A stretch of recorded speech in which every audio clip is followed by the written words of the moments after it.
Hello everyone, I'm Shalika De Silva. On behalf of Samadhi Buddhist Foundation, I'd like to welcome all of you to our month of September Clarity of Mind through Mindfulness session. Today, our topic is another chapter from Bhikkhu Bodhi's book, In the Buddha's Words, Present Welfare and Future Welfare. This is based on a sutta called Viyagghapajja Sutta. So, with great respect, I'd like to invite Most Venerable Panadure Chandaratana Thero to commence today's session. Teruvan Sarnai Bante. Yeah, everyone, Sanna, hope you can see me and hear me. So we Yeah. are calling from West Virginia Bhavana Society Library. So a lot of beautiful books are here and fairly updated library. And so before going to the topic, so let's have a little uh, practice session. And nowadays, actually, in Bhavana Society also, we are going through a 5 days retreat. The theme is Noble Eightfold Path, and that's also an interesting one. And many of us are participating in that and contributing to that. And so let's get into our practice. And so we can spend few minutes calming down ourselves, relaxing ourselves, and basically trying to establish mindfulness simply to the body and then maybe to the anapanasati, maybe to mindful breathing. Okay, so just sit in a comfortable position.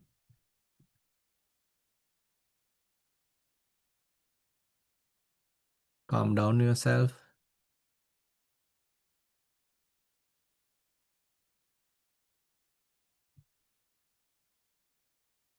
So don't take things too serious. Just relax. Nothing much to do.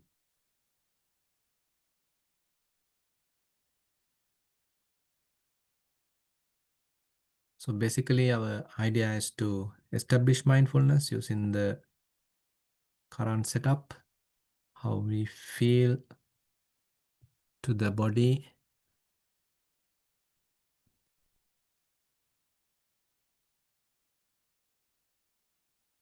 Once we keep ourselves calm, slowly we are able to come to the present moment, and there also we start recognizing the body. So we are currently sitting, not standing, not lying down, not walking, rather we are sitting. Very simple. So this sitting posture, how it is situated, how it is positioned or oriented in the environment. Your head straight, neck also straight, shoulders are relaxed, arms resting. You may be lean onto a chair, buttocks touching the cushion, the chair, legs are bent. So we are in a very simple, ordinary sitting posture. Now let's gently close our eyes.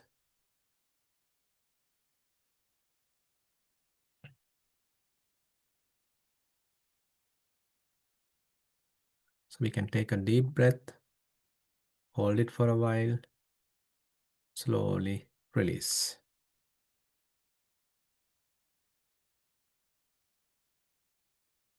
Come back to the present moment. It could be very ordinary, that is not exciting, but still we need to remember we are not being carried away by any thoughts, any imaginations, any planning, or any past memories. Rather, we are being with the body, the sitting posture. So it becomes a kind of anchor to our mind. Typically, the mind has a tendency to wander to the past, to the future, daydreaming, fantasizing. But now we don't encourage that. Rather, we appreciate this present moment. Again and again, we come back to this sitting posture.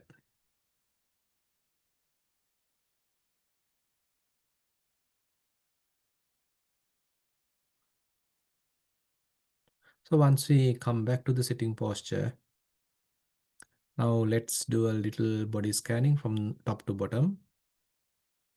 Our head straight. If you pay attention to your forehead, there can't be any wrinkles in your forehead. Eyes are gently closed. Lips gently touching. Jaws are not tightly coupled. And you are not making any pressure using your tongue. It may be resting at its root. And overall, in your face, there can't be any tension. If you like, you can have a slight smile.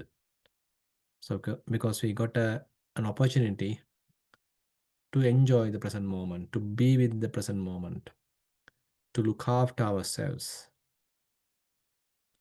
particularly to look after the mind, to spend some time for our spiritual growth, so we can be happy about it.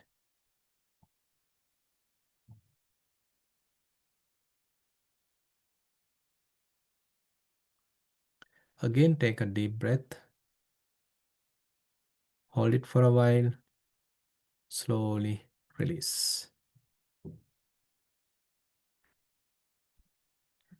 Head straight, neck straight, shoulders are relaxed, and arms resting. There can't be any tension in your arms. You are not tightly holding the arms, but they are also relaxed. You may be leaning onto a chair. Probably you can recognize how the pressure coming from the sides or the back.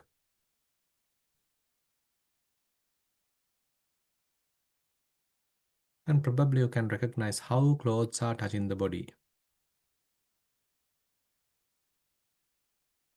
At certain places, it may be tight. At another place, simply kind of a rubbing, touching sensation. Certain areas are covered, certain parts are uncovered. Recognize how clothes are touching the body.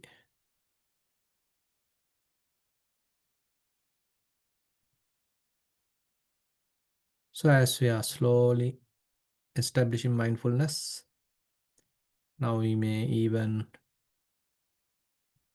recognize the breathing happens, rising and falling of the abdomen happens, heart vibration happens. Recognize these various body processes. And we don't need to do anything, they are naturally happening, and we simply recognize it. So we keep our attention at the tummy as we breathing in the abdomen, the tummy comes forward, rising. As we breathe out, it returns, falling. Very simple, keeping our attention again and again to rising and falling, allowing the body to naturally breathe. So we are not doing any kind of manipulation, any controlling. We simply acknowledge with a very light, joyful mind.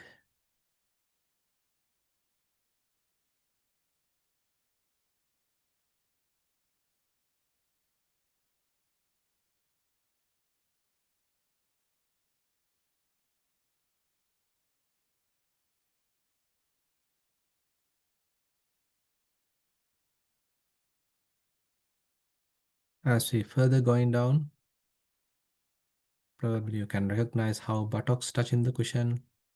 There may be little tightness there, maybe little heaviness there.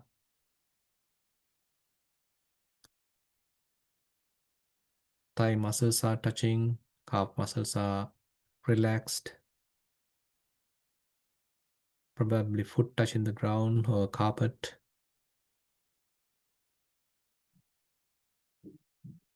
So we are in the sitting posture.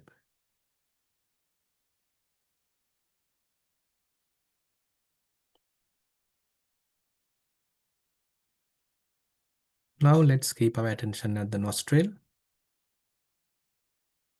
Try to be aware of each in breath, each out breath. Again, allow the body to naturally breathe. Try to recognize each in breath, each out breath.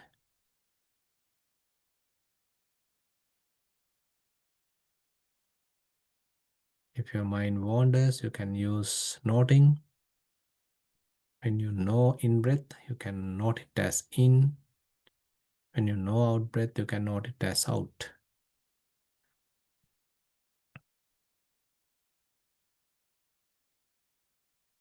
Anyway, if you are capable of recognizing various other things, maybe thoughts, maybe feelings, and you're confident, you can do so.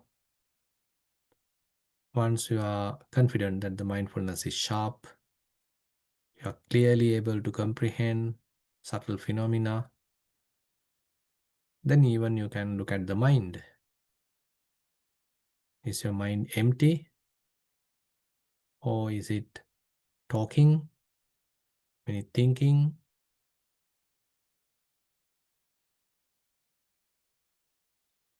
Important thing is we are not carried away by thoughts.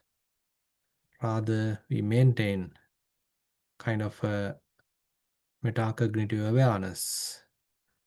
We have some distance between thoughts and ourselves. Thoughts and knowing has a little distance.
So let's get into the today's topic.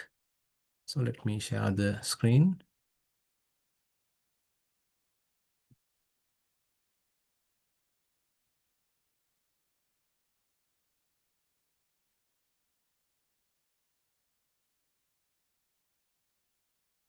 Okay. So basically today's topic is present welfare and future welfare This is an interesting one and quite applicable one to everybody. And it's a question came from one person called Diga Jahanu.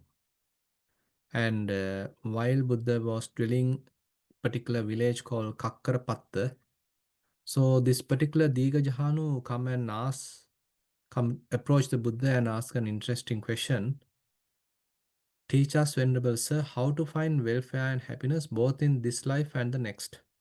And he basically explained that I am a householder, I have children, the house is filled with children, the mundane activities are going on, I am fully occupied, I am busy.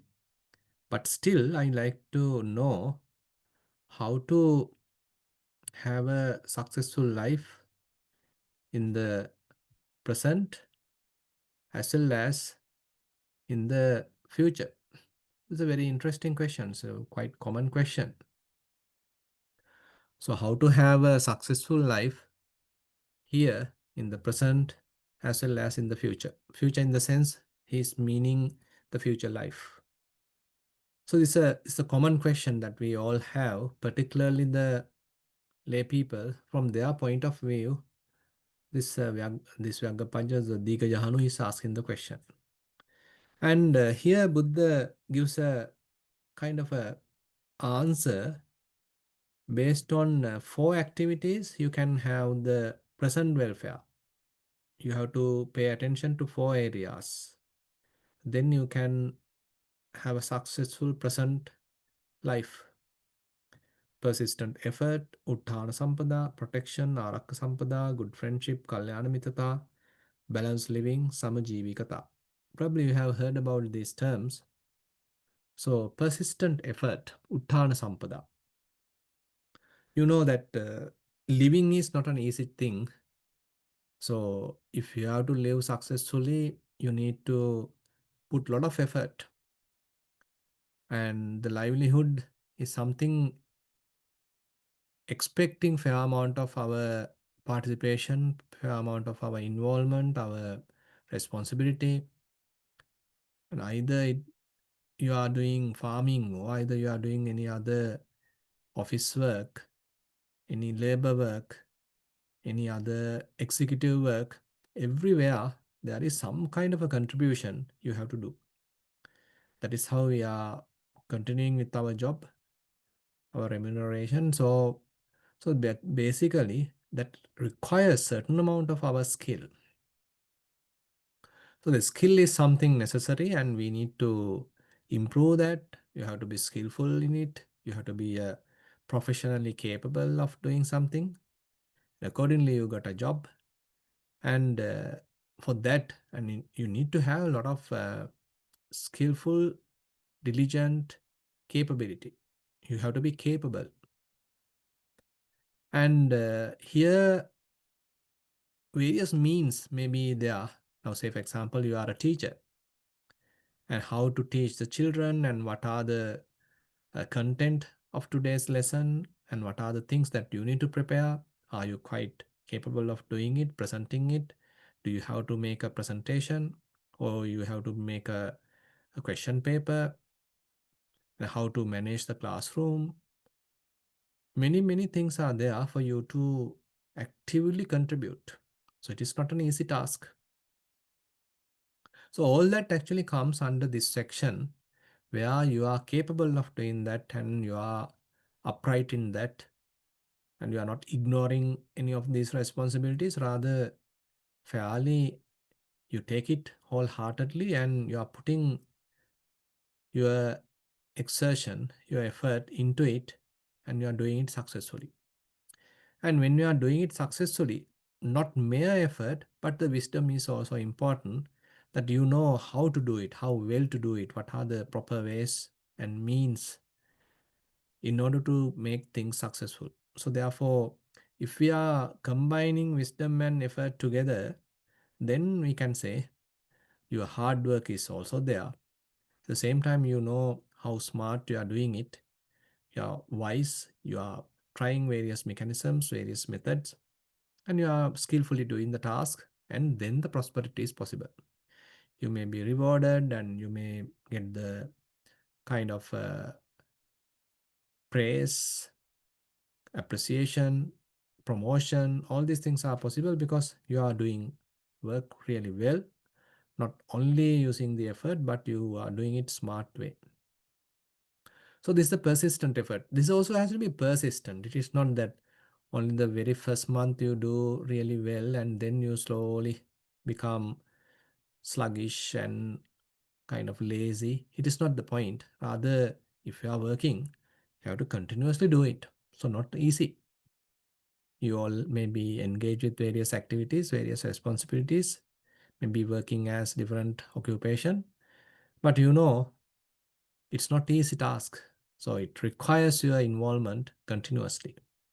So this is something that Buddha mentioned. If you are to be successful in this very life, okay, you got to do it. Uttana sampada. Persistent effort is one thing. And another interesting thing is, so once you have done that, maybe you may be able to earn something, righteously earned. That's very interesting to mention here. Here, clansman sets up protection and guard over the wealth he has acquired by initiative and energy, amassed by the strength of his arms, earned by the sweat of his brow, righteous wealth righteously gained. During the Buddha's time, it is particularly the agricultural society. So people are working hard, the sweating of his brow, meaning something. So even today, if you are contributing in a particular occupation, so you are doing it wholeheartedly, you are putting your effort. So that is how the righteous earning would happen. It is not that you are cheating and doing some sort of a fraudulence. Rather, you are righteously earning. So this righteous earning is something that Buddha really encourage. Not through the other bad, wrong means. Rather, you are righteously earning something. But the interesting thing is once you earn that, you need to find another method to protect it. Because this world is full of different kinds of catastrophes, various different things can happen, and you don't know what's going to happen in the future. So you have to have some kind of a way to protect what you have earned. It may be the government fining, it may be thieves coming, maybe fire, maybe floods, maybe tornadoes. So many different natural disasters or human-made issues are there. So how to protect what you righteously earned? So you need to somehow guard what you have earned. So therefore you have to be vigilant. You have to be mindful about what you have earned and how to protect it. And here Buddha give 4 areas where your earned money could be dissipate. You may be wasting in these 4 areas. Womanizing. So if you are a man, a married person, but still you are not maintaining the faith, your kind of confidentiality or your truthfulness, your trustworthiness, but you are going after various other women, then it could be a one interest or important reason that you are wasting a lot of your money, what you have earned because of this because of this wrong activity, humanizing. The other thing is the drunkenness. So Buddha mentioned, okay, if you are into the alcohol or today maybe the drugs, all these things are there and you might even get addicted to it, then it's a disaster, not only to you, to your wife, to your spouse, and to the children. All these things are there. So therefore, drunkenness is another area of downfall because you don't know how to properly, carefully spend money when you are drunken, and you might even get addicted. You are wasting your money. Unfortunately you righteously earn, but you don't know how to protect it because you are addicted to drunkenness. Another thing is the gambling. Nowadays these things are even promoted, and people are promoted to involved with casino and all various different kinds of gambling techniques. But Buddha particularly highlight if you are into these kinds of areas, you might lose your wealth because they are not for our welfare. Rather, they are for kind of continuation of those people's business. But we unfortunately get addicted to that. We get involved with that. Then whatever we earn might lost within a day even. We might even lose our wealth within a day even. So these kinds of areas are there. And the other area is the evil friendship. There may be bad friends who may catch you to various other bad activities. Maybe to this all these things, womanizing, drunkenness, gambling might happen because of the invitations coming from the bad people, bad friends. So having bad people, some connection, some association with the wrong people is another type of a disaster which can cause to lose what we have earned. So the opposite is also true. If you are avoiding any of these, you maintain a good relationship, a faithful relationship, and you are not into the alcohol or drugs or any of those things, rather than expecting any kind of surprise earning, rather you are more into the proper earning, righteous earning. You're not into gambling, and you are having some good friendship. So if these things are available, the growth is possible, the protection is possible.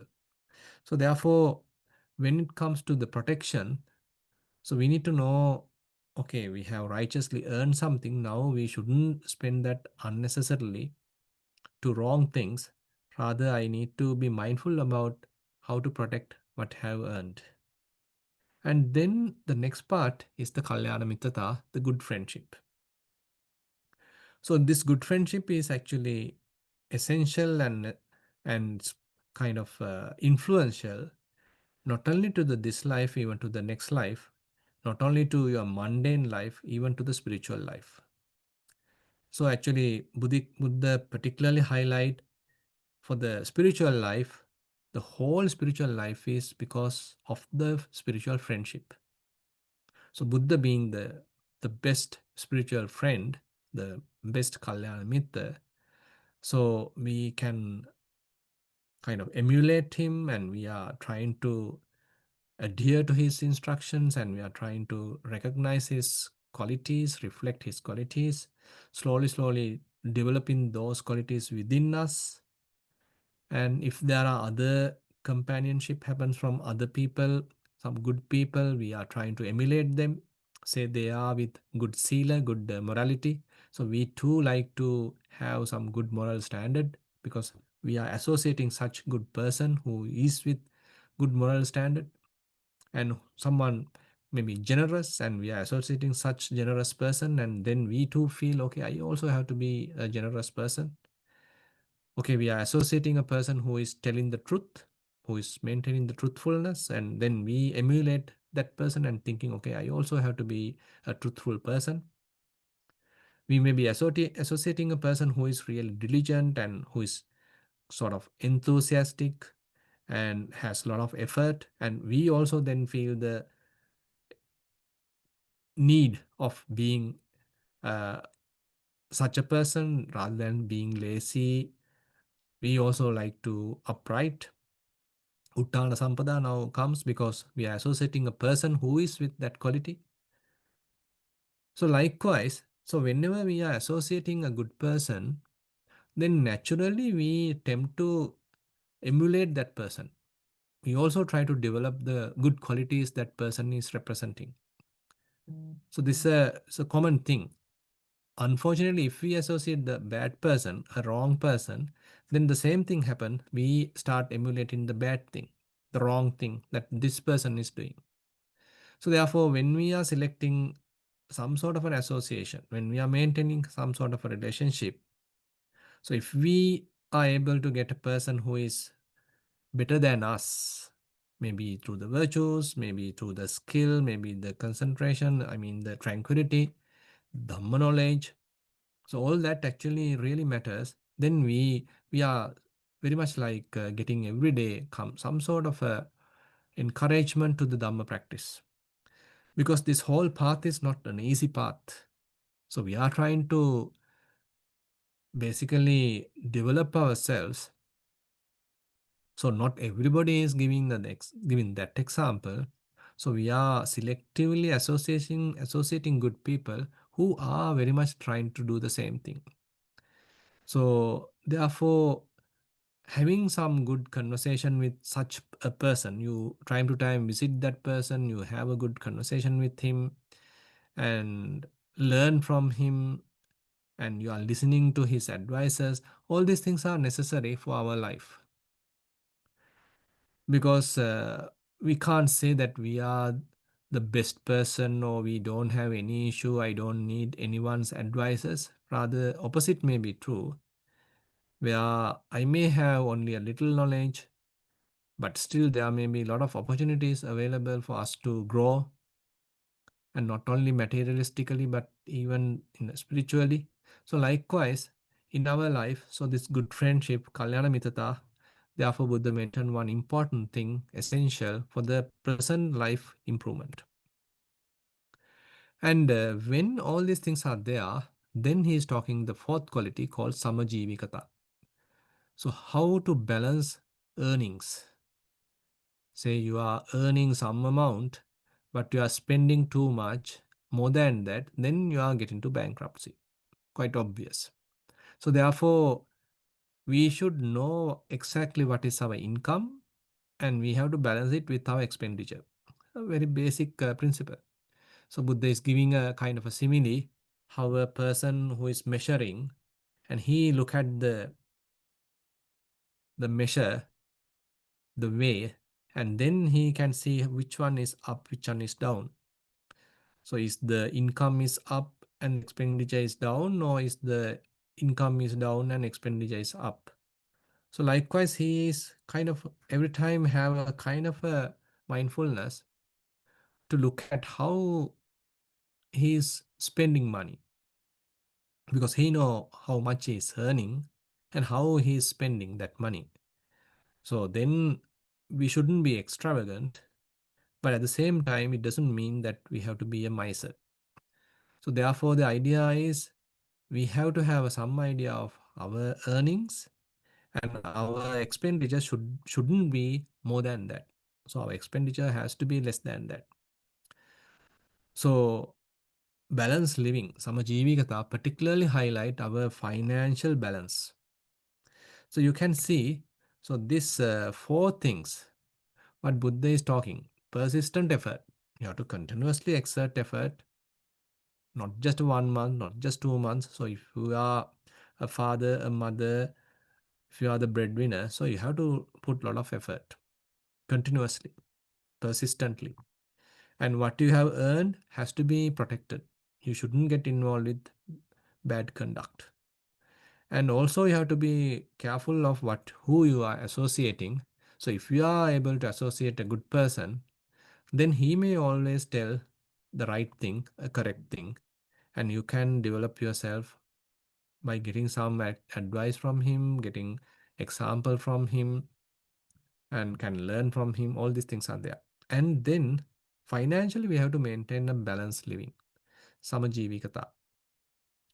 So these are the four qualities, four conditions Buddha mentioned, which are essential for us to develop if we are to have a successful present life. There may be various other things which is connected to these four, but in simple terms, these are the four areas that Buddha mentioned in this sutta, Viyagghapajja Sutta, to that Digajanu. Okay, you got to have these things because you are a lay person. You have a family, you have children to look after, you may have something to pay, you have to pay tax. All these things are there. Now, be careful of all these things, and these are the four things particularly you have to pay attention. So it is not only valid during the Buddha's time, it is quite valid even today. So even today, all these principles are extremely valid. And today, even though we are in the 21st century, still all these are extremely valid. And now we can get into the other thing.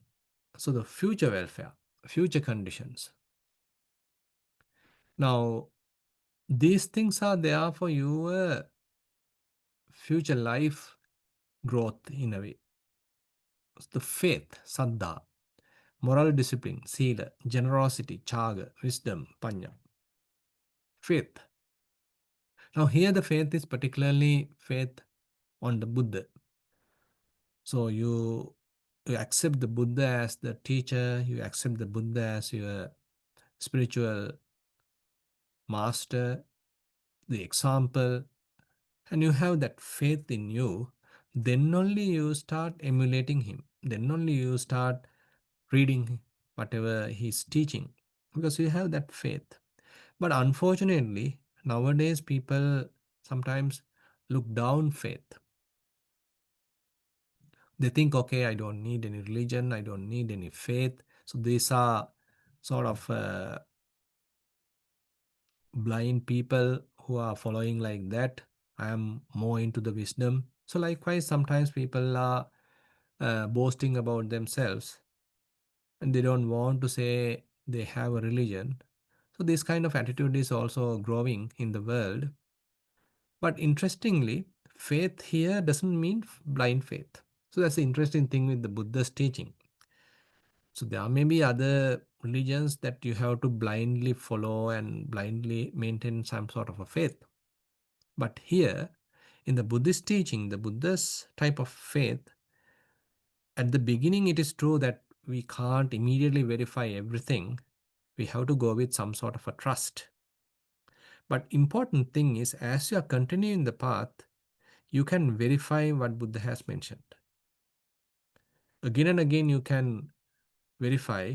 It's a fairly scientific and assume that he is talking about mindfulness. Say you are starting the mindfulness practice, and one day you also may understand, okay, in my mind also now a particular quality called mindfulness is available. And he's talking about the tranquility.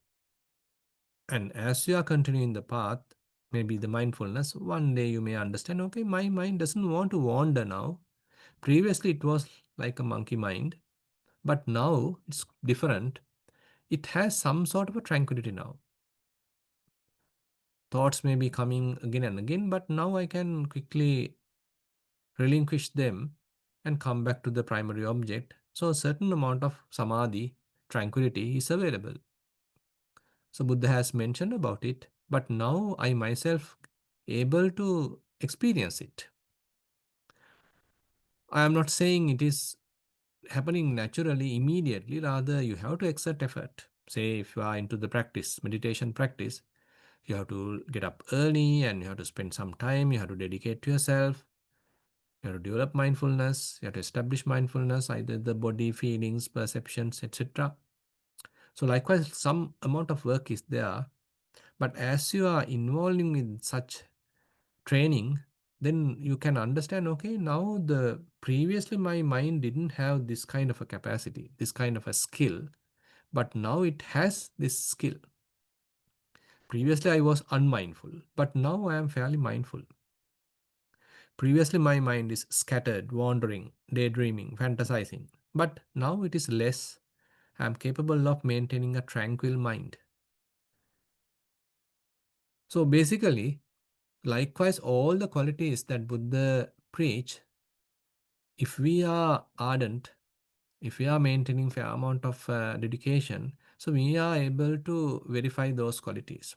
So therefore, it is not mere based on the blind faith. Rather, the teaching is a verifiable teaching.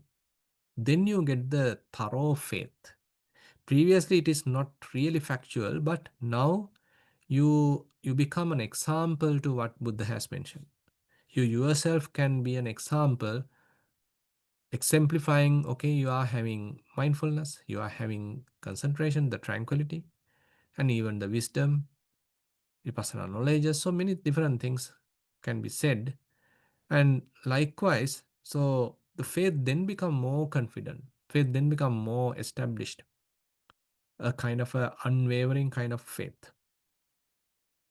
So first of all, anyway, accepting Buddha as the teacher, accepting he is enlightened is important, because we need some sort of role model as human beings.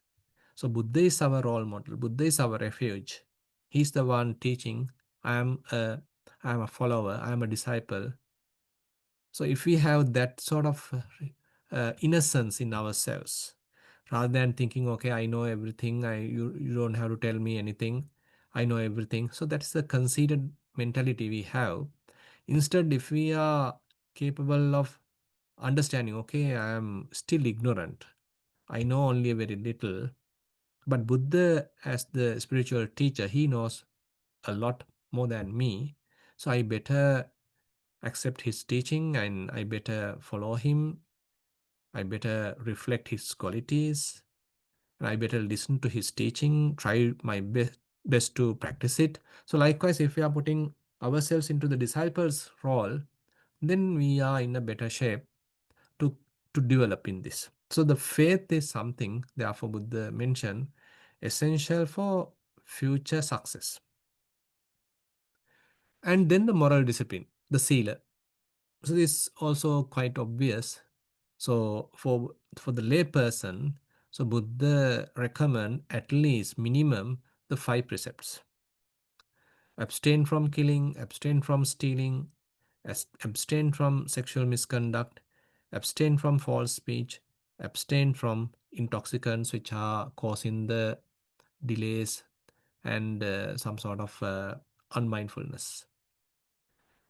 So basically, the idea is, so we all love our life. We all take care of our life. Everybody want to live. Not only human beings, every being really want to live. None of them really want to die. They all are being frightened by the threats or frightened by the any kind of a weapon.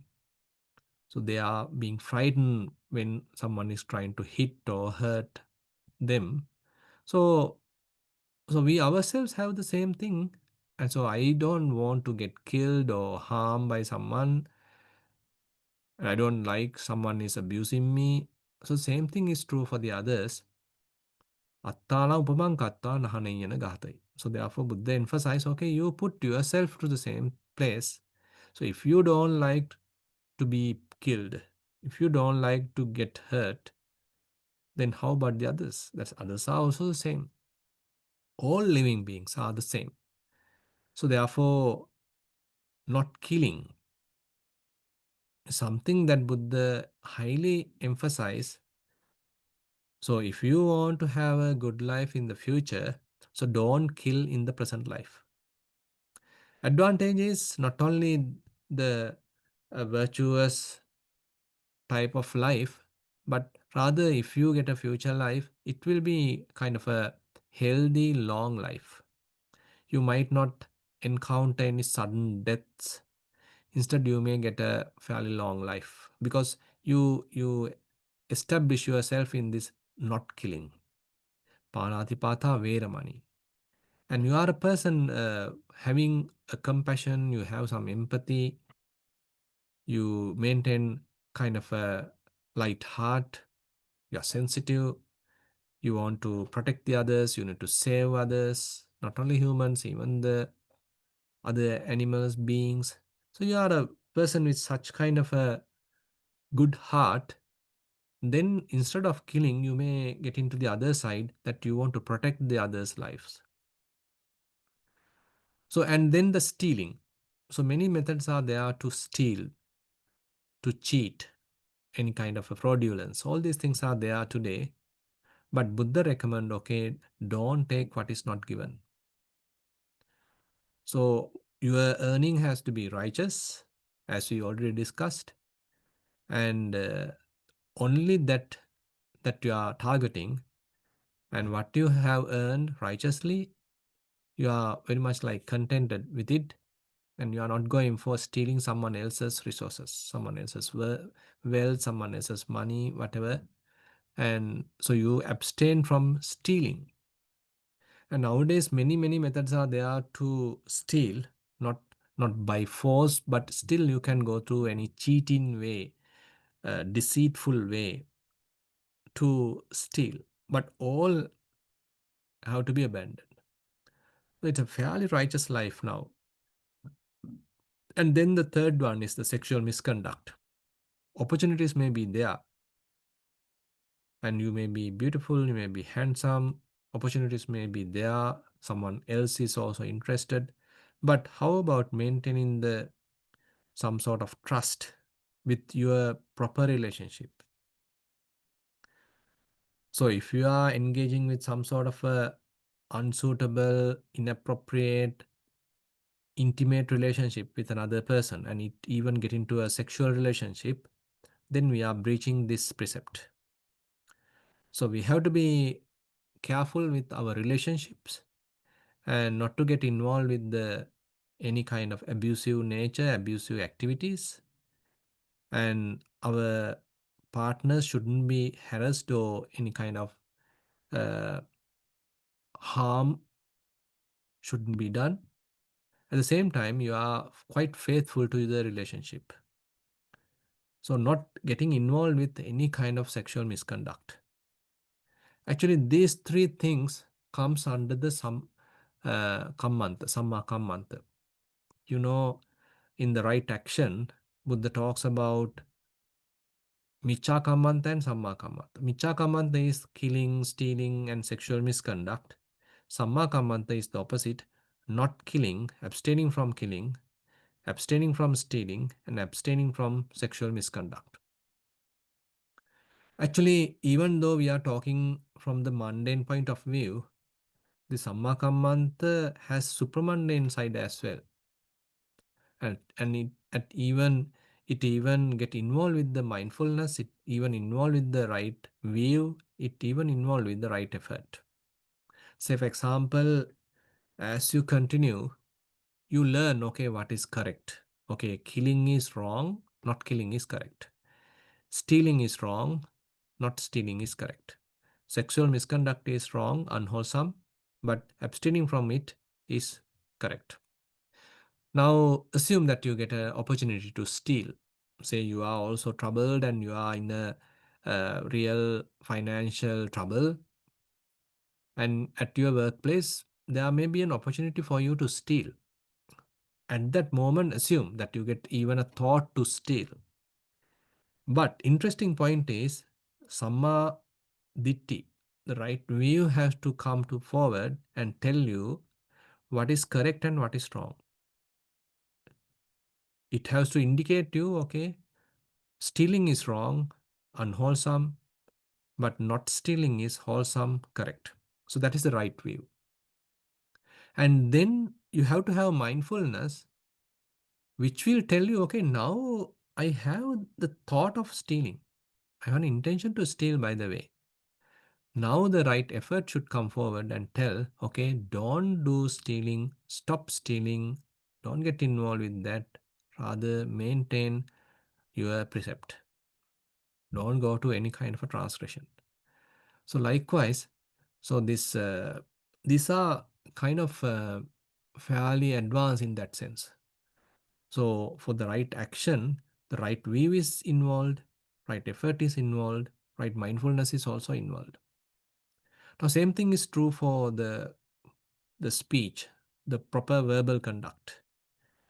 So the lying, falsehood is wrong, divisive speech is wrong, malicious speech is wrong, and say gossiping is wrong. But into the five precept level, only false speech is considered. But if you expand it further, so we can go to little deeper levels. So all these are coming under the wrong type of speech. But the right speech is where, so you are abstaining from falsehood, you are being very truthful, and whenever you are talking to someone, you are trying to maintain some kind of a unity. You don't want to divide people, rather you want to have the peace among people. And again, your words are not harsh, rather you speak soft words. And again, it's some valuable, some important thing that you are always talking, trying to talk, not any kind of idle chattering. So there also the Samma Vacha is involved, the correct right speech is involved, and we should know what is wrong speech, we should know right speech. So that is the Samma Ditti. And the mindfulness should be present, then only it will indicate to you, okay, now you have an opportunity either to lie or not to lie. But you should have an effort not to lie, but only to talk the truth. So likewise, here also, in the verbal level also, the correct view, the right view, some aditi comes to the picture. There also the right effort come to the picture. There also the mindfulness come to the picture. So you can see these things are somewhat integrated. They have some relationships. Intoxicants, it may be alcohol, it may be drugs. So all these are really causing harm to ourselves. So abstaining from this is very, very essential. So moral discipline, therefore, Sila, not only actually targeting the future life, and you can understand its relevance to the present life. So if we are not really take caring of these precepts in the present life, so there may be a harm that you are doing to yourself, even to your family, even to the society. And then generosity. Now, generosity is a chaga.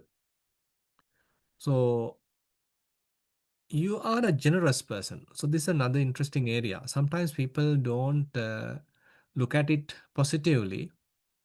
They may be interested of meditation, but not much into generosity. Another group is there that he is involved with generosity, dana, but not into meditation. So these are to be balanced in a way. Typically, there's a saying, dana, sila, bhavana. So you are generous, you are virtuous, and again you are a practitioner. So therefore, we can see in this section, Buddha talks about the faith, then about the morality, and then even the generosity. And don't be a miser, rather you are happy about sharing your things. If you have something and you are happy to share it, not merely taking it only for you, you open heartedly, you are able to share it, joyful in giving, free from stinginess. And here in the Sutta Buddha mentioned, here a clansman dwells at home with a heart devoid of the stain of miserliness, freely generous, open handed, delighting in relinquishment, one devoted to charity, delighting in giving and sharing. Now, these are good qualities that as human beings we can have because we have earned something righteously. That also not easy, and we anyway through our hard work we are righteously earn something. Now, are you capable of sharing with someone? Sharing that with someone? Not easy because you know how difficult it is to earn something righteously. But if you are able to share that with someone, that's another skill would the appreciate here. And then the last one is the wisdom, talking here in the four qualities. Now, here the wisdom is not the book knowledge particularly, or some sort of other mundane kind of knowledge that he is appreciating. Rather, it's a more spiritual vipassana knowledge he is appreciating. But it doesn't mean that we shouldn't have any Suttame Jnana, we shouldn't have any kind of book knowledge or some information, some knowledge that we gather through listening, through reading. That is also very important.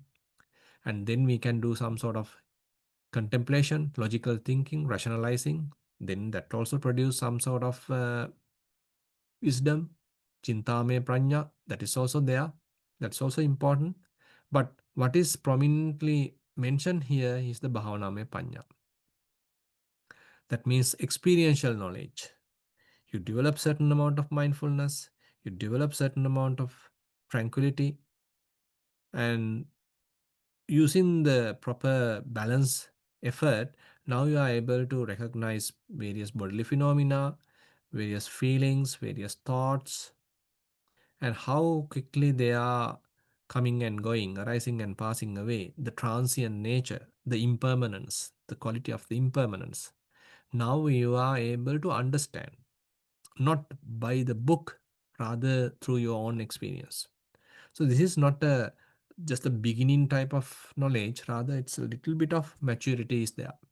So you can see now this sutta is targeted for lay people, not for monks. It's for lay people. And even the lay person Buddha has kept on the wisdom of this level. So you can see this involves meditation, vipassana meditation here, and you can't immediately come to vipassana without having any tranquility, any samatha practice.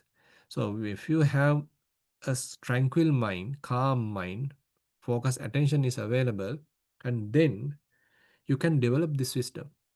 He possesses the wisdom that discerns arising and passing away, which is noble and penetrative and leads to the complete destruction of suffering. So you can see as the teacher, so Buddha kept these four qualities, these four skills onto us. He's telling us, okay, now you are doing the present life using the previous good qualities, uttana sampada, araka sampada, kalyana mitata, samajivikata. But now you need to look at these four qualities as well. You have to have faithful, you have to have the faith and the good moral conduct. Still, you have to be generous and you have to practice. Through the practice, you have come to a certain mature level that you know the transient nature of all conditioned phenomena. It can lead even to the unsatisfactoriness, the dukkha, or it can even lead to the non-self, anatta. So you can see it's a fairly comprehensive, even though the sutta is a bit short, but it is a comprehensive solution. It's a comprehensive preaching that Buddha is talking to a layperson. Okay, so this is the sermon actually I like to share with you today. And I think we all have to do something, or in a way hard work, to be successful in the present life. But it is also not enough. You have to do something more to be successful in the future life. So we have to be upright, we have to exert effort, we have to develop mindfulness like qualities, spiritual qualities. Then we can say, okay, I have make use of my life as much as possible. Okay, with that note, I like to conclude today's Dhamma sermon. Now I like to open the session for questions.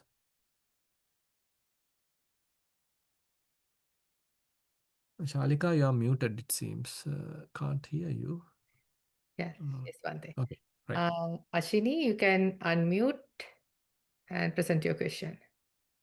Terasana Yeah, Ashini, please talk louder. I can't hear you.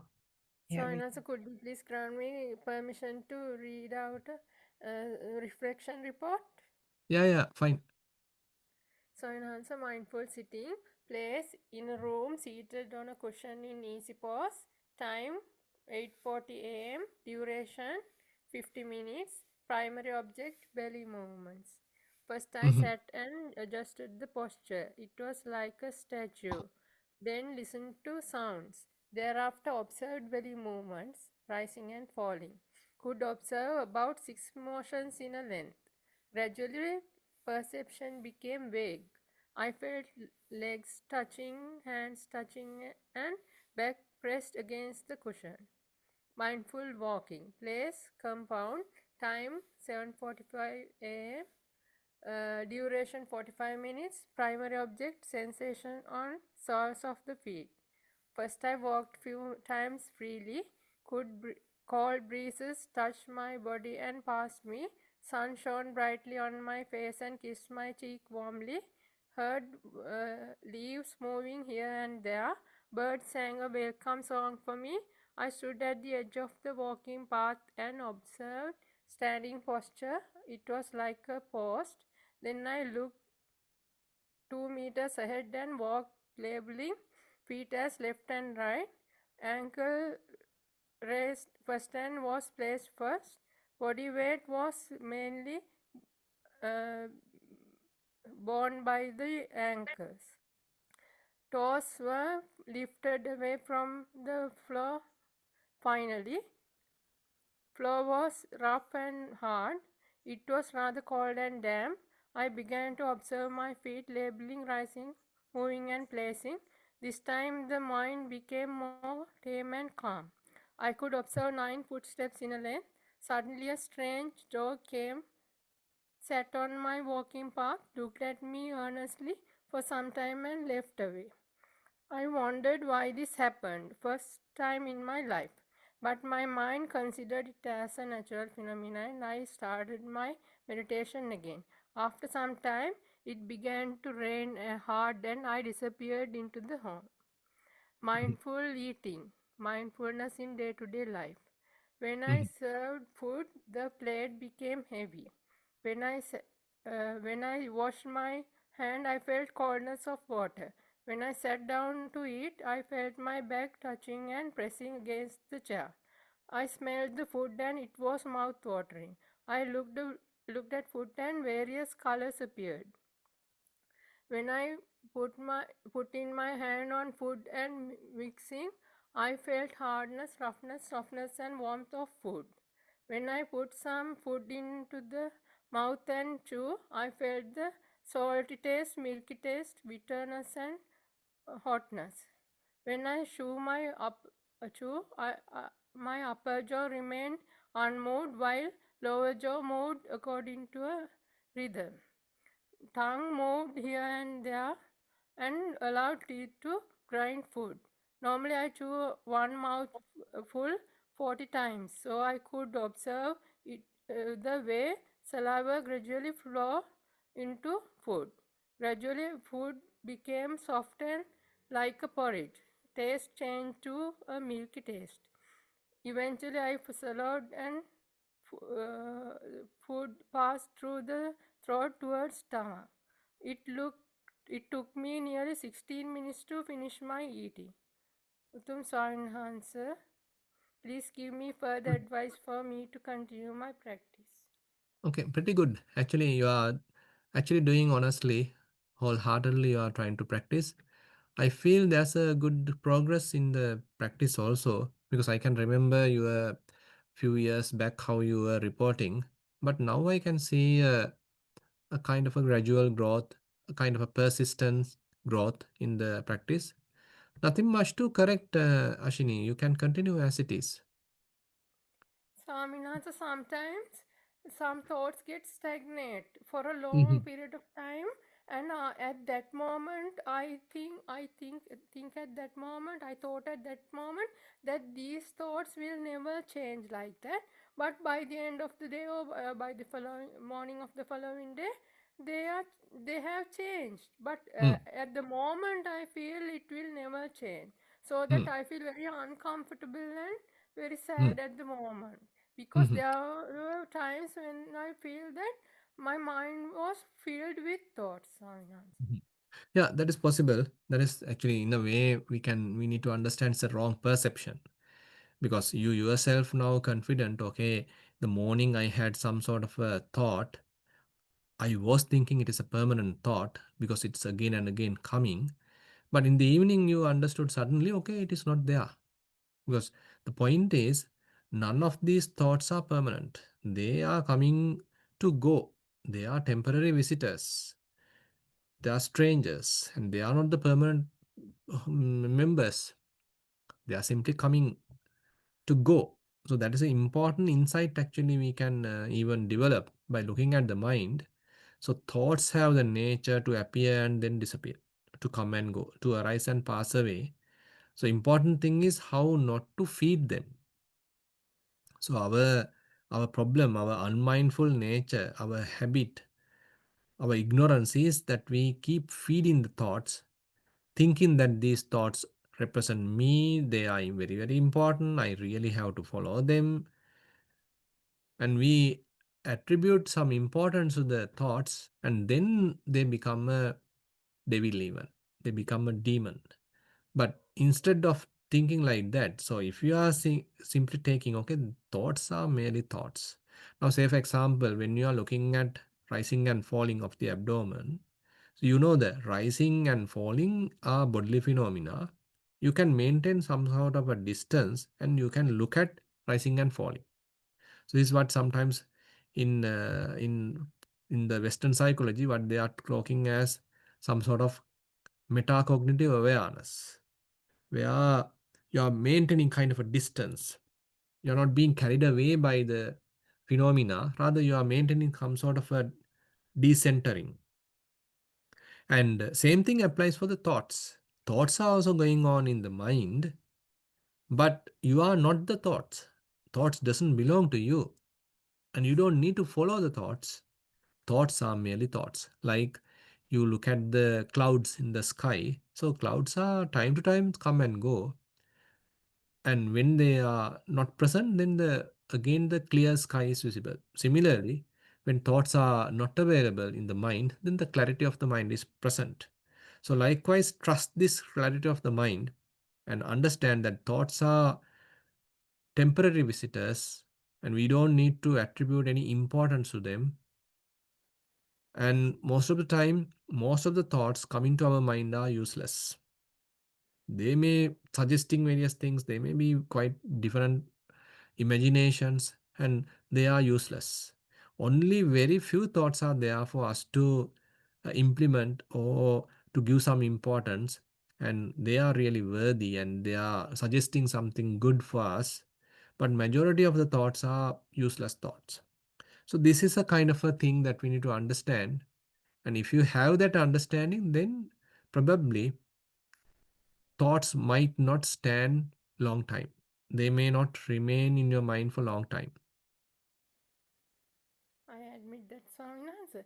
Yeah. Swaminathan, I found a guided meditation done by Obahanse in YouTube, and I did that. And when I was doing that, my mind was calmer than doing seated isolated. Well, Mm-hmm. I wonder whether is it good to continue doing that in my practice sessions, even for some time. It's okay because it's giving you some sort of a direction, and just giving some fuel at the beginning, some guidance at the beginning, but later you need to do it your own. So the guided meditation only giving the say first few minutes guidance, and then it has to allow you to go ahead with your own practice. But to initiate your practice, if you feel okay, this guided meditation is really good and it's giving you some inspiration or giving you some direction, you can free to use it. No harm. So, in answer, there's an extra thing I wanted to mention. So, in answer, previously I took permission from Obahansi to study English, and last year my level of English was B1. This time, after doing 3 exams, I found out that my level of English has become B2 level. Hmm. Good. My congratulations. Thank you, Now, Sainaz. are you teaching? Now, are you into teaching? Yeah, Sainaz, I am doing classes, tuition classes, because Obahansi has asked me. Otherwise, I don't like to. No, it's okay because I mean we need some kind of an activity, and you need to feel okay. I'm doing something and I'm teaching some children. They're also happy. I'm little bit of money also I'm earning, and so this is something. I mean we shouldn't be simply idling. Rather, our life has to be spent properly, as we already discussed today's Dhamma sermon. So we have to be upright. We have to exert some effort. Then we can righteously earn something that can be protected and that can be used with proper action. Then you feel okay, I'm doing something good. Actually, Sainasa, there's an extra question I wanted to ask from Abhanse. Do I find this practice very difficult? Because I have grasped it, Swami Enhancer. Mm-hmm. Mm-hmm. Is it because I have grasped it? Grasp what? You mean the practice? The practice. That means Uh-huh. with craving, I have grasped Mm-hmm. the practice. But So not I just now. feel that. I just But feel that now. because I'm always, I want to meditate Mm, always, even mm-hmm. ignoring extra work and all the things. I always, sometimes I don't listen to sermons even. I just Mm-hmm. focus much about the practice, but don't Practice. know No, whether there's no, no, something no, else involved rather than the no, no. practice But that I'm no, thinking too much or no, no. contemplating Yeah. rather. But now I feel I mean, there is no harm. You are teaching, you are learning, and all these things are there. At the same time, your mind is now emphasizing the practice. I think it's all right. Thank you very much, Sainaz. Yeah. Okay. And that Okay. is for you, Sainaz, Teran Sanna Sainaz. Yeah. There was Sanai. Bante, there is a written question. Mm-hmm. Luang Por, Sumedo speaks of awareness, Vin, Vinyanam Anidassanam, as Mm-hmm. what you really are, but also says it is not personal. He said there's nothing to identify with because this is universal consciousness. It is Correct. not Ajahn Sumedo's consciousness, just consciousness, universal. Dear Mm-hmm. Bhante Chandaratana, could you please explain these aspects of awareness? First, how can conscious awareness be what we really are? Second, if consciousness is universal, does that mean that all beings are one consciousness? Mm-hmm. Yeah. Very interesting question. Uh, so typically, what we have is some sort of ignorance-based discriminative consciousness. Now, say for example, when you are look at something, now you all are at the in front of a laptop, in front of a say computer, and you can see, or the perception we all have is I am here and I am looking at the laptop. So that's the typical kind of perception we all have. Okay, I am here, I am an individual, I am a person. In front of me, I can see the laptop. Okay, this is the typical subject object duality that we are living with. And here the consciousness is, we can say the eye consciousness is there, and we can hear. So the ear consciousness is there, and again the mind consciousness is there. So all are certain amount of ignorance based. So while many other objects are there, so not only laptop is available, but many other objects are available. Okay, you can see the mouse, you can see the mouse pad, maybe cup of tea, and many other, say, TV, and many other various other equipments, other furniture are available in your house. But right now you are focusing, and you can look at the laptop and you recognize it as a laptop. Now this is the one quality of the vijnana, Vijanati. So when many things are there, you are capable of particularly paying attention to one thing, and that is recognized as something. So we always find something, and we always find someone ignorance based. So all these type of vijnana, all these kind of typically we call abhisankata vijnana, constructed type of consciousness. So this is a construction is there, some kind of fabrication is there, not merely seeing, rather I am the one seeing, and I see the laptop, I see something, I see the mouse, I see the mouse pad, I see the screen, something. So this certain amount of ignorance is there. So we typically have all these kind of discriminative ignorance based consciousness. So that is one thing to remember, one thing to understand. Now when we are continuing our practice, so this consciousness, slowly we are able to penetrate. So we are developing wisdom, and as a result of the development of the wisdom, slowly we understand the function of the consciousness. So Buddha tells consciousness is like a magician. He is trying to tell, okay, something is there, someone is there, but since we are seeing, since we are looking, then only we are able to look at Something is there, someone is there. So seeing is a kind of a prerequisite. The light is a prerequisite.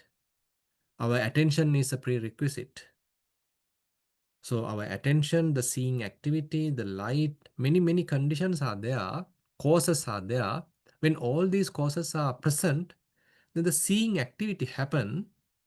But ignorantly, we are inserting a person into the picture, a subject into the picture, and we objectify also, and then we have a object also outside. So now we have subject, we consider as that is me, myself, and we in the outside we are inserting someone is there or some object is there. So simply the dependent origination. Viyagghapajja Sankara, Sankarapajja Vijnanam, Vijnanapajja Namarupam. So likewise, so if we come to the situation, so then we have the feeling of an existence. Okay, I am here. Now I am at Bhavana Society, in the library. I am so and so. I am Venerable Chandaratana. I can look at the laptop. So I am having a existence, bhava. So this is completely ignorance based. Look at a different scenario where you understand thoroughly the non-self. Okay, you understand thoroughly. So all these are merely 5 aggregates. Okay, the form aggregate is there, feeling aggregate is there, perception aggregate is there, the formations aggregate is there, consciousness aggregate is there. So they are continuously arising and passing away, arising and passing away. Each and every moment, a continuous arising and passing away. Nothing remains for 2 moments. All are momentary. So where is the self then? You can't find a self. So here in this form, in this mentality, also there is no self. Outside also, even the outside, this laptop is not really a laptop. It consists of so many ICs, so many transistors, and so many other gadgets, and all electronics are put together, combined, selected, assembled in a particular way, and we have given a name called laptop. Really, in the proper ultimate sense, there is no laptop, isn't it? So assume that you are capable of having this wisdom with you, and as a result of this wisdom, now kind of a detachment happen, kind of a dispassion happen. Say you are able to maintain kind of a distance. So mind doesn't want to objectify now. Mind doesn't want to individualize now. In such a situation, only ditte dittamattang, only sute sutamattang, mute mutamattang, vinyate vinyatamattang. On such situation, that means you are going to mere experience. Mere scene is there, but there is no object called laptop that you see. And there is no a person called Venerable Chandaratana who is seeing, but mere seeing is there. So very interesting. So if we are able to live in that level, then we can simply say that type of consciousness is this unlimited kind of a consciousness. It is not that ignorance based, conditioned, fabricated, discriminative kind of consciousness, but you have a kind of a universal consciousness. You have an unestablished consciousness. You have an unmanifested consciousness. And so that is the kind of target that we have to actually look forward in our practice. So rather than ignorantly make, because you know that we are being taught about this convention. Okay, you are so and so, and this is the laptop. This is called the laptop, and all these names, all these labels have become the reality for us.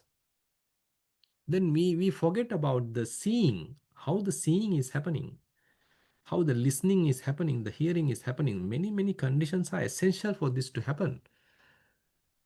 So therefore, so when we are continuing our vipassana practice, we may be able to come to a level like what Buddha has mentioned to Bahyadaruchirya, ditte dittamattam bhavissati, sute sutamattam bhavissati, mute mutamattam bhavissati, vinyate vinyatamattam bhavissati. So when Bahya, you are capable of doing such kind of practice, There you can't find I. I is missing. You can't find a self. Self is missing. Then you are in the not self. Or we can simply say kind of an unbounded, boundless kind of an awareness is there. So this is the target actually we all have to have. So what Ajahn Sumedho has mentioned, that unmanifested consciousness or anidassana vijnana is what uh, we have to target at.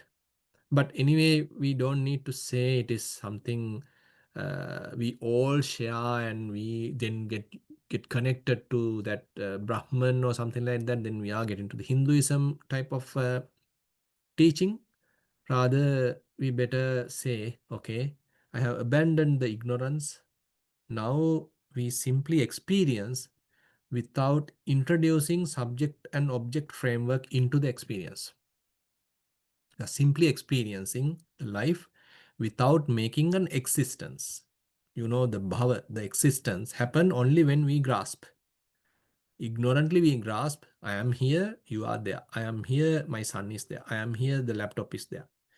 So this is a kind of a grasping is there, ignorance is there, and an existence is there.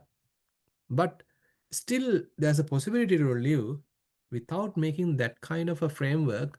Okay, you are aware something is going on. You can hear, you can smell, you can taste, you can see. They are merely activities, they are merely processes, but we are not objectifying the process. We are not individualizing the process. In other terms, everywhere what is available, what is happening are many, many processes, but ignorantly we are inserting objects to this process. We are inserting individuals to this process. So we are quite mad in a way. Very true. And even like, if you take the laptop, right? So we Yeah, in English we call the laptop. So in a mm, different language is a totally different word. For exactly. us, like when someone called, that's like, what are you talking about? So it doesn't, Mm, so we are so focused on our naming, mm, and we can, visualize everything like call a laptop. So then we can visualize it, right? yeah, But in yeah, a different language, they call, when their language and when you are using, it's a different word. mm, Whereas for us, mm, it's nothing. So yeah. it's like, so then when you differentiate those two, then we see like how much we are, attached to this naming. Names, labels. Label. How seriously we are taking them. Exactly. Yeah. Now say someone else is telling, okay, this is not called laptop, this is called bullshit. Yeah. And then we get feel offended and we can even have argument with him. How can you tell to my laptop something called bullshit? Yeah. So that's why I think I can remember that Achan Cha was telling that one day, in case someone is giving some value to the your chicken dung, Hmm. chicken poo, say there is a possibility, okay, chicken poo has given a real value like gold today. So today you know that the gold is really expensive, really valuable. Say and another time, chicken poo is given that value. Okay, chicken poo is really valuable, very, very important. So people are crying, people are arguing, people are fighting for what? For chicken poo. So these are all human-made conventions. But we have taken these human-made conventions as the really ultimate, really valuable, really essential. They may have their purpose, but still we need to know, okay, they are merely conventions. So we are trapped in conventions. It doesn't mean that we are prohibited to use conventions. We can use conventions properly, correctly, skillfully, but knowing their limitations, knowing their purpose, without attaching to them, without grasping them. Knowing Okay, we actually can move. it's Yeah, made up with like the yeah. dark, right? So if we Yeah, can. exactly. Exactly. Those are the different ways that Buddha is teaching us. You can look at the whole experience, giving some prominence to the mentality side as the five aggregates. Okay, the physical part is the form aggregate. All other four aggregates are represented the mentality side. Okay, the different feelings are there, perceptions are there, thinking, the mental formations are there, knowing part, the cognizing part, that's the consciousness part is there. Other than that, there is no person, there is no individual, there is no object. Similarly, as Shalika suggested, okay, you can tell okay, dhatu. So the outside. So okay, there are merely four elements. Patavi, Apo, Tejo, Vayu. Liquidity, solidity, heat, and then the vibration, movements, those are there. And then the Vijnana Dhatu is there onto the consciousness side or to the mentality side. So these are different ways that Buddha tell us, okay, just be awakened to this truth. So why are you giving so emphasis to all these man-made labels? Interesting, Mante. Thank you so Yeah, much for that answer, and thank you for whoever likes in that question. Thank you. yeah. Dhananjay, you can unmute and present your question. So Dhananjay, you have to be Yeah, short because now we are reaching 11 p.m. yeah. Sorry, Bante, very short question. Yeah. It prompted me to ask the question after this discussion. Uh-huh. All this is Bante. It is called Sakkaya Ditthi, is it? Sakkaya, not alone. I mean, Sakkaya Ditthi part is where actually I am attributing a self into the experience and saying, okay, I am here and you are there. So all are in a way the Sakkaya Ditthi. That wrong view is the Sakkaya Ditthi. But ignorance is separately participating in that process. Ignorance plays a good role or very, very important role. And typically, Sakkaya Ditthi is where many different ways Buddha explain. Here to this experience, I perceive it as my experience. I am experiencing. I am inside this experience. This belong to me. So like that, many different ways. I'm introducing a person into it, personality into it. Then we call it as Sakkaya Ditthi.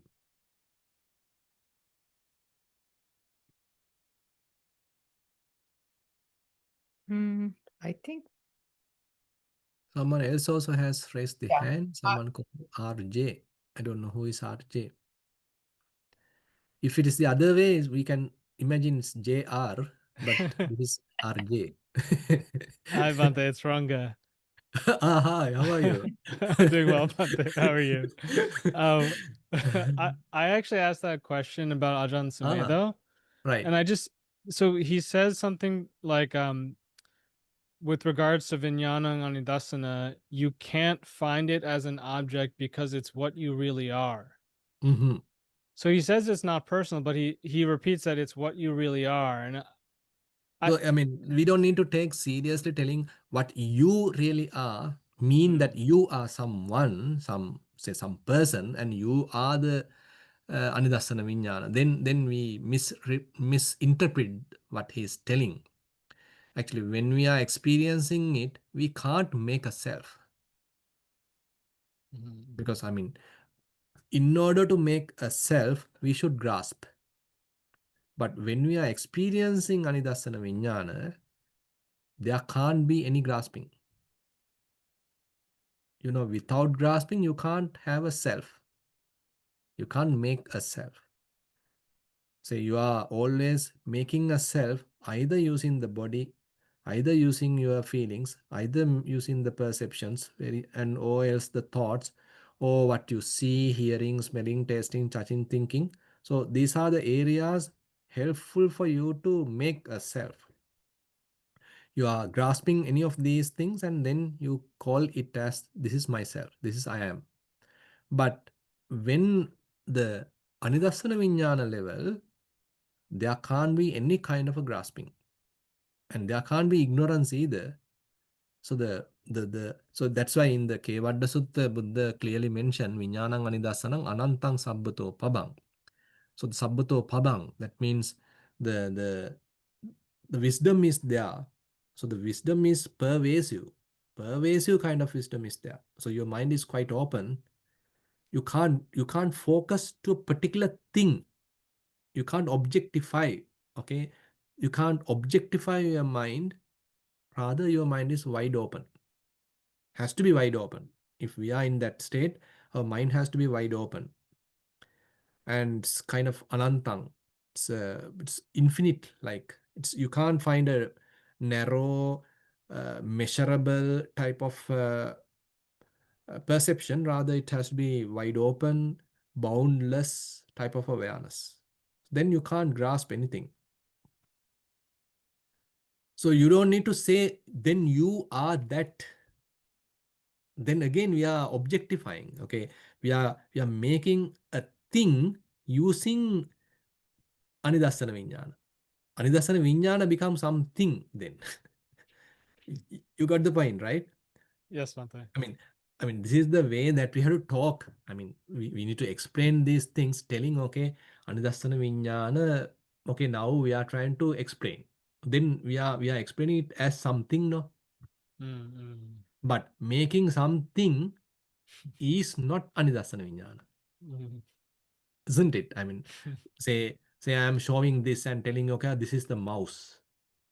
Okay, mouse is something made up with. Okay, it is combining so many activities, different components, and it has a battery and lights and all these things are there. And then it is something. But anidassana viññāna, we shouldn't or we can't tell like that.